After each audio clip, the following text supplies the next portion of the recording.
आता आपल्या आवडत्या मालिकेचे संपूर्ण भाग मालिका प्रसारित झाल्यानंतर लगेचच पाहू शकता पूर्णपणे मोफत फक्त सन नेक्स्ट वर.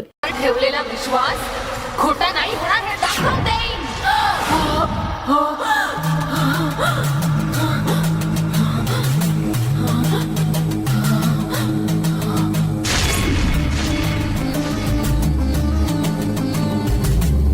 काय बघतेस?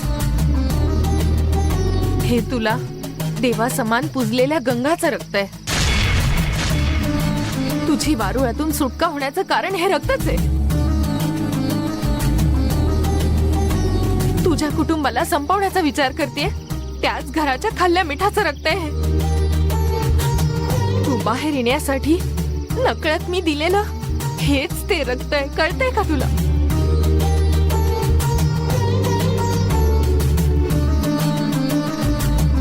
जशी आई रक्ताचं पाणी करून बाळाला वाढवते तसंच मी तुझी सुटका केलीये. आता या सर्वाचे आभार मानायची ही पद्धत आहे का? ते माझ्यावर किती प्रेम करतात पाहिलंस ना. मला माझं आयुष्य जगू दे.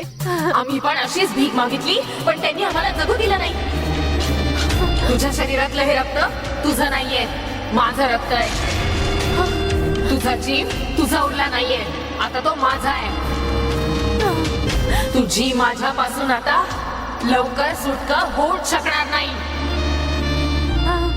गंगा म्हणून जन्माला आलीस तरी तुला आता नंदिनी म्हणूनच जगावं लागेल. या कुटुंबावर तुझं कितीही अतोनात प्रेम असलं तरी तुला माझ्या सोबतच राहावं लागेल. माझं सर्वस्व मानणाऱ्या तुला माझ्या इच्छेप्रमाणेच राहावं लागेल. तुला नंदिनी म्हणूनच जगावं लागेल.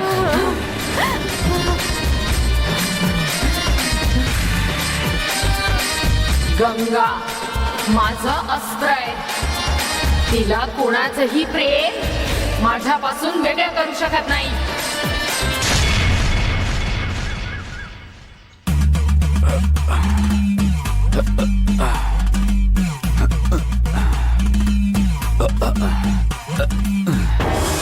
धन्यवाद. ठीक आहे स्वामी.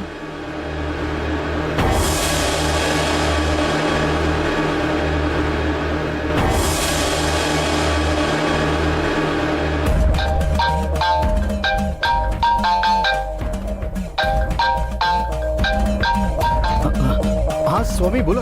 हॅलो, तू फोन केला होतास वाटतं. मी पाय मोकळे करायला गेलो होतो. आताच तुझा फोन पाहिला. विशेष आहे का बाळा? स्वामी, जानकीच्या आत्म्यामुळे घरात खूपच तणाव वाढलाय स्वामी. तू नक्की काय बोलतोयस?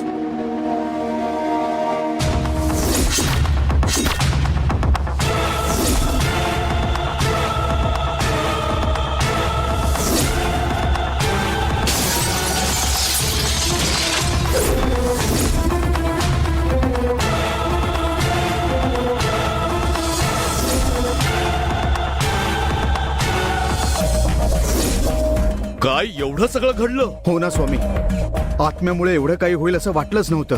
तुम्ही पाठवलेल्या माणसाने पण आत्मा स्वतःहून इथून निघून जाईल तोवर त्याला देवीच्या शरीरात राहू दे असं काहीतरी आम्हाला सांगून गेला. त्याने असं सांगितलं तुम्हाला? हो ना स्वामी, त्याने ते तुम्हाला सांगितलं असेलच ना? नाही, त्याने मला तर काहीच सांगितलं नाही. मी त्याचा फोन ट्राय केला पण त्याचा फोन स्विच ऑफ आहे. अरे, तो खूप बिझी माणूस आहे ना. कोणत्या तरी महत्वाच्या कामात अडकला असेल. बरं, ते सोड. त्याला देवीच्या शरीरात जानकीचा आत्मा आहे हे कळलं असतं तर त्याने त्या आत्म्यापासून तिची सुटका केली असती. पण त्याने देवीमध्ये आत्मा राहू दे असं का सांगितलं? तेच स्वामी, मलाही कळत नाहीये. त्याचा हा निर्णय मला पटला नाहीये.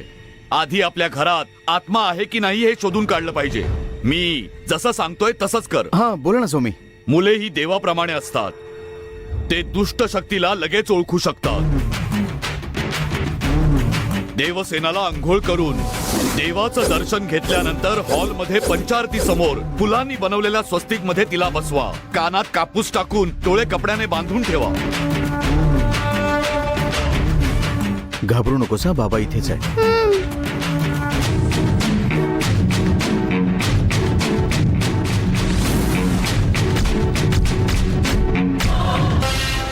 आजूबाजूला आत्म्याला आवडतील अशी मोगऱ्याची फुलं पसरवून ठेवा.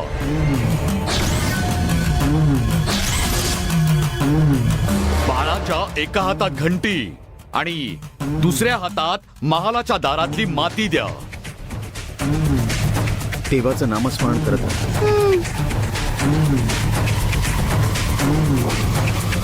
आता हे पकड. आता ही माती हातात पकड. माती हाताच्या मुठीत बंद करून हातातली घंटी वाजवत ओम पृथ्वी ग्राह्य सर्णम, ओम वराई देवी सर्णम या मंत्राचा 108 वेळा जप करायला सांग. हा जप सुरू असताना हॉलमध्ये तुझ्या आणि देवसेना शिवाय कोणी आलं नाही पाहिजे. मुलगी जप करत असताना पसरवलेली फुलं हल्ली नाही तर आत्मा घरात नाहीये असं समजायचं, कळलं का? या उलट जर फुलं पंचारती जवळ जाऊ लागली तर समजायचं घरात आत्मा आहे. मी सांगतोय तसंच करून बघ. पूजा मला बघायची आहे तेव्हा मला व्हिडिओ कॉल कर.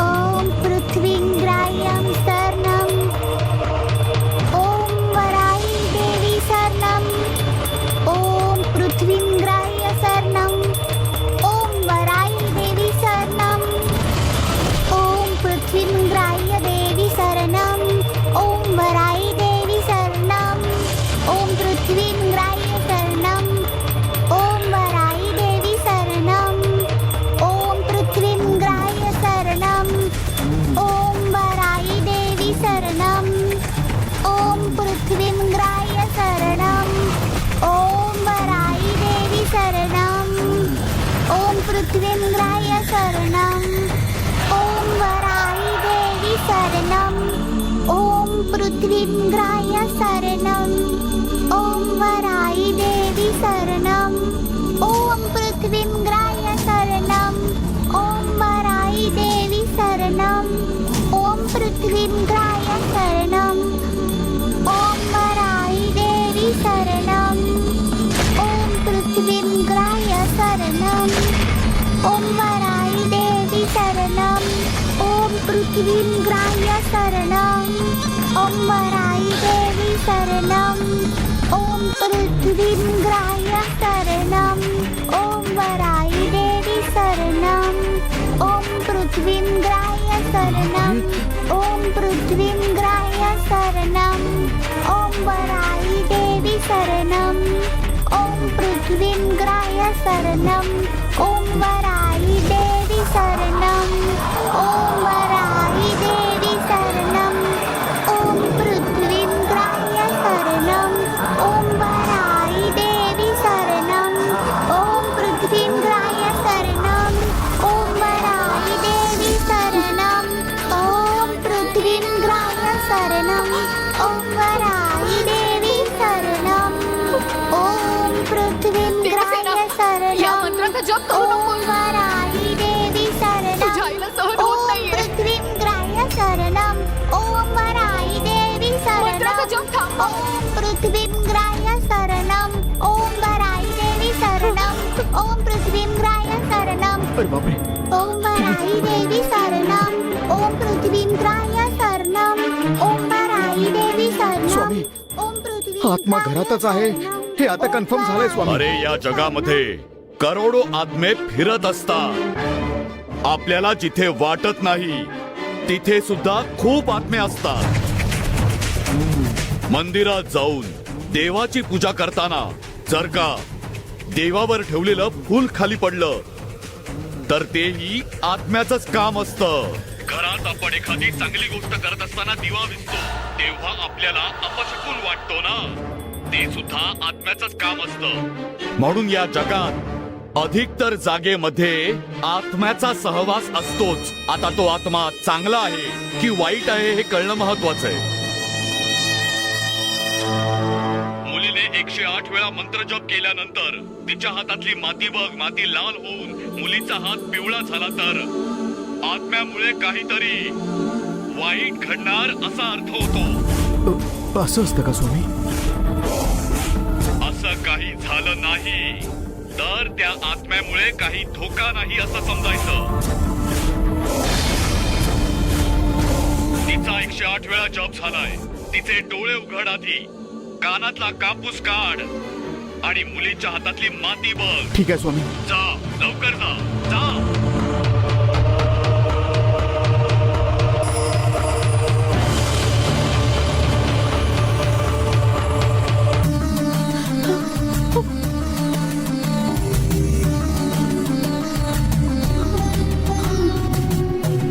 हात दाखव आता. हात का बघायचा बाबा? तुझ्या हातातली माती बघूनच त्या आत्म्याची आपल्याला खरी माहिती मिळणार आहे अगं. आई, हाताची मूठ उघडल्यानंतर तुझ्या विरोधात काही घडलं तर मला नाही सहन होणार. आई, मी नाही मूठ उघडणार. तुला त्रास होईल असं नाही करणार. हात उघड ना बाळा. नाही बाबा. माती बघितल्यानंतरच आपल्याला काय ते कळणार आहे. बाळ उघड ना. नाही बाबा, नको ना. देवसेना, मी सांगतोय ना तुला. नाही हात उघड ना बाबा. देवसेना. देवसेना, माझा आई, तू हात उघड.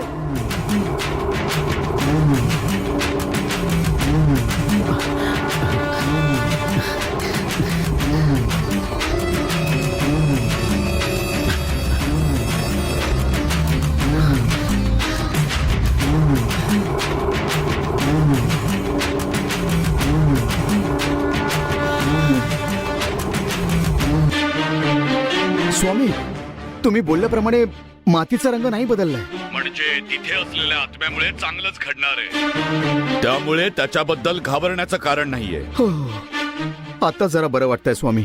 माझ्या माणसाने सांगितलेलं सुद्धा बरोबरच आहे. त्या आत्म्यामुळे आपल्याला काही धोका नाहीये. म्हणून उगाच आता काळजी करत बसू नकोस. तू बिनधास्त राहा. ठीक आहे स्वामी. अरुण, हा, आता बाबा कुठे आहेत? ते आत्ताच बँगलोरला गेलेत. बँगलोरला एक छोटंसं काम आहे ना, म्हणून. आई, मातीचा रंग बदलेल अशी मला भीती वाटत होती. बरं झालं नाही बदलला. मी या कुटुंबाच्या भल्यासाठीच इथे आले. मग मी दुष्ट आत्मा कशी असू शकेन सांग बरं. आणि एवढंच नाही, मी तुझ्या शरीरात प्रवेश केल्यानंतर मातीचा रंग बदलेलच कसा? ते काहीही असू दे आई. तंबोरांनी घेतलेल्या परीक्षेत आपण पास झालो. आता मला बरं वाटतंय. देवसेना,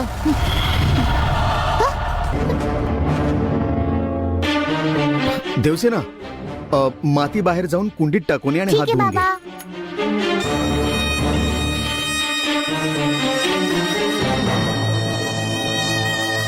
तुमचा खूप आभारी आहे स्वामी.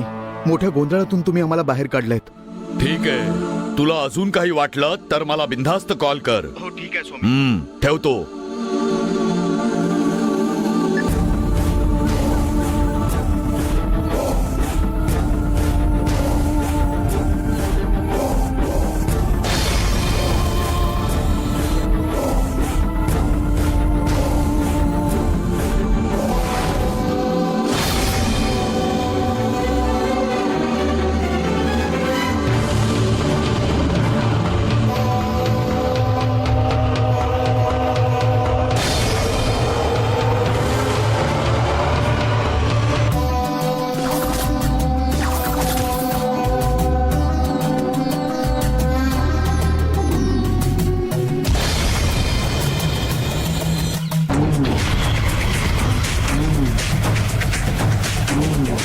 आडे वेळे घेऊन शेवटी वाचलीस ना. मी फक्त या कुटुंबासाठीच चांगली आहे. तुझ्यासाठी मी वाईटच आहे.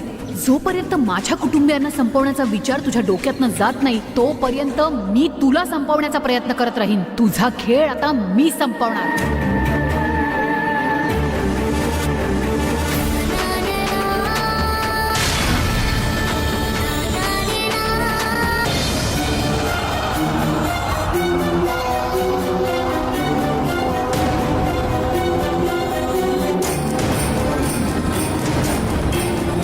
गंगा, हा, तू आमच्या बरोबर घरात असायला पाहिजे. पण तू आउट हाऊस मध्ये एकटी राहते हे बरं नाही वाटत. या घरात तुझी कुणाला काळजी नाहीये असं नाहीये गंगा. म्हणून मी तुझ्या काळजीपोटी तुला महालात परत घेऊन जाण्याचा विचार करते. तुला घराच्या आतमध्ये घ्यायचं नाही असं जानकीच्या आत्म्याने सांगितलं होतं.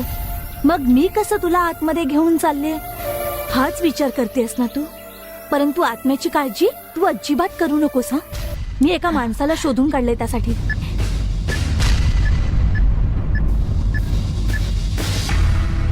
याचं नाव बिस्मिल्ला खान आहे.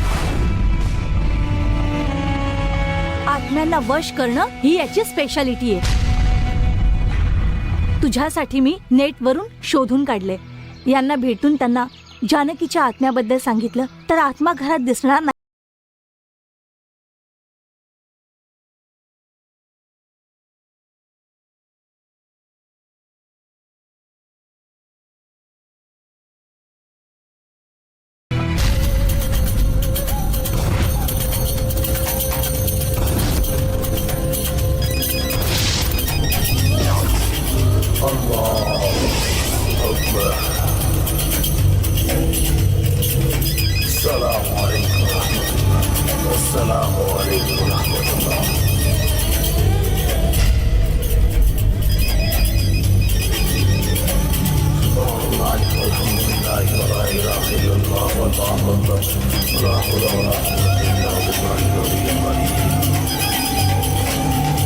रिंग जाते, उचलतील ते फोन. घे.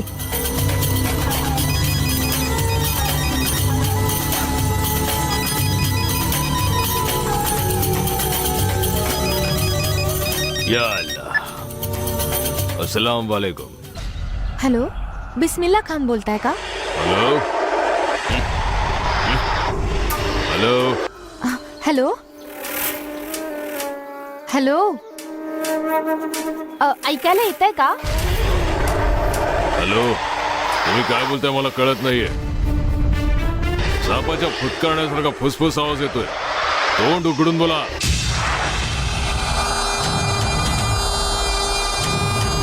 बोला ना जरा तोंड उघडून. यार, माझ्या आवाजावरूनच त्याला सापाचा आवाज ऐकू येतोय. त्याने समोरून पाहिलं तर त्याला नक्कीच कळेल मी साप आहे. काय बोलले ते गंगा? ते ना नमाज पडत होते.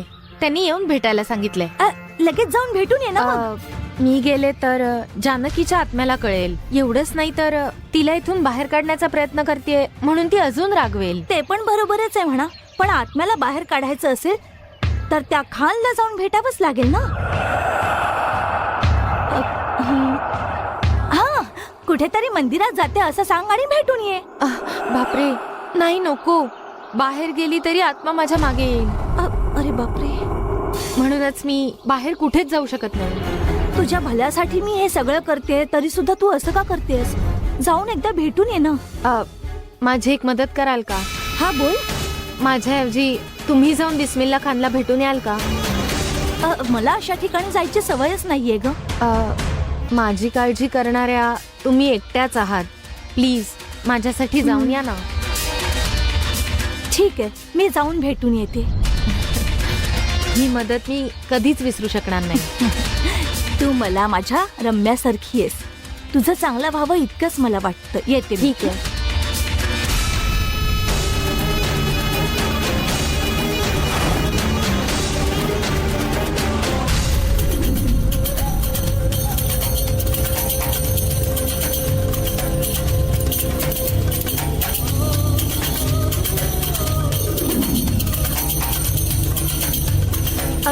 बिस्मिल्ला भाई.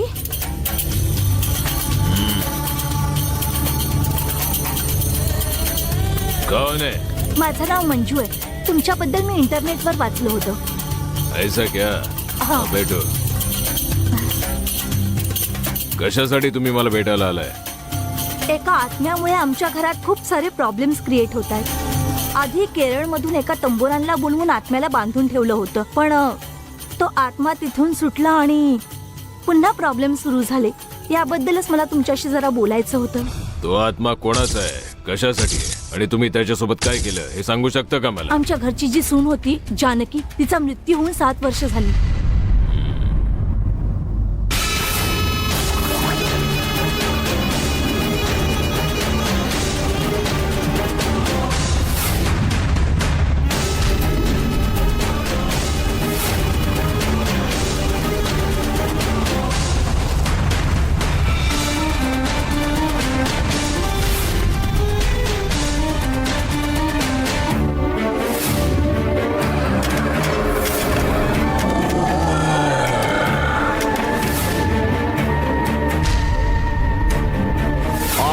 या शंखात नाहीये, तो इथून बाहेर गेलाय.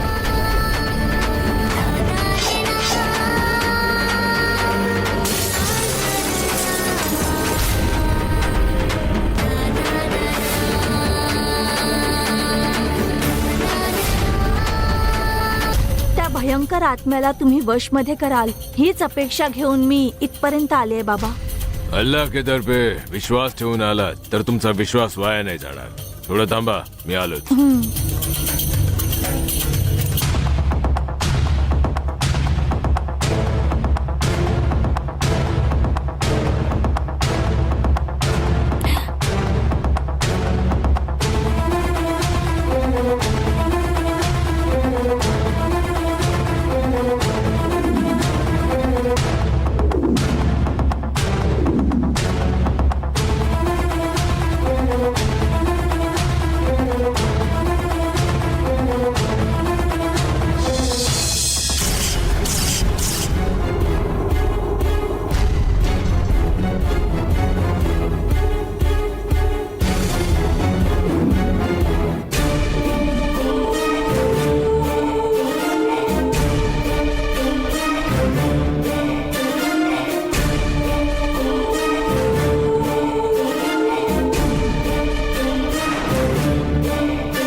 या अल्लाह, दुष्ट शक्तींपासून यांचं रक्षण कर.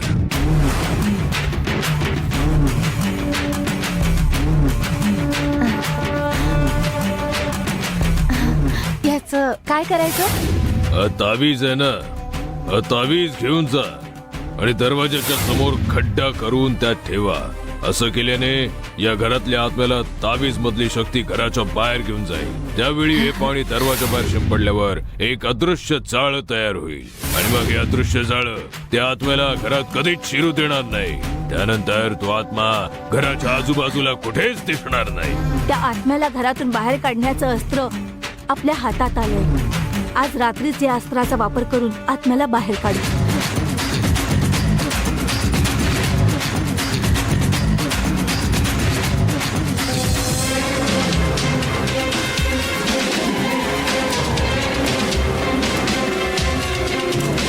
गंगा, या तावीजला नीट खड्ड्यात पुरून ठेव. तोपर्यंत मी बघते कुणी येत आहे का. कुणी आलं तर मग प्रॉब्लेम होईल. ठीक आहे. अरे रे, जिला पळवण्यासाठी आपण हा तावीज इथे पुरतोय ती आत्मा, छी, देवी इथे येते. तू फावडा घेऊन इथेच थांब, मी तिला बोलण्यात गुंतवून परत पाठवते. ए, अगं कुठे जातेस? मी गार्डन मध्ये वॉकिंगला चालले. ए, कुठेही जाऊ नकोस. का? तू गंगाला आउट हाऊस मध्ये राहायला सांगितलं होतंस ना. तू बाहेर आलीस की मग तुला मारण्यासाठी ती पावडा घेऊन उभी आहे. ती बघ तिकडे. अरे बापरे, काय ग मंजू, ही एवढी भयानक का दिसते? हो. आणि काय ग, जानकीच्या आत्म्याने तिला आउट हाऊस मध्ये पाठवले ना, तरी ती मला मारायला उभी आहे. हा अन्याय आहे ना. ए, जानकीचा आत्मा आता तुझ्यामध्ये आहे ना, म्हणूनच आता तिचा सगळा राग तुझ्यावर आहे. आता गप्प इथून निघ आणि घट्ट दरवाजा लावून घ्या आणि गप झोपून जा. हो, जाते जाते. ही अशी फावडा घेऊन उभी आहे. मी काय वेडी आहे का पुढे जायला? मी जाते. अगं मंजू, तू पण चल, नाही तर त्या कैदाशिनीकडे अडकशील. नक्की आहे, नक्की आहे का मंजू? येते. बापरे, गंगा, ती गेली. तू लवकर पुरून आतमध्ये ये.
Oh,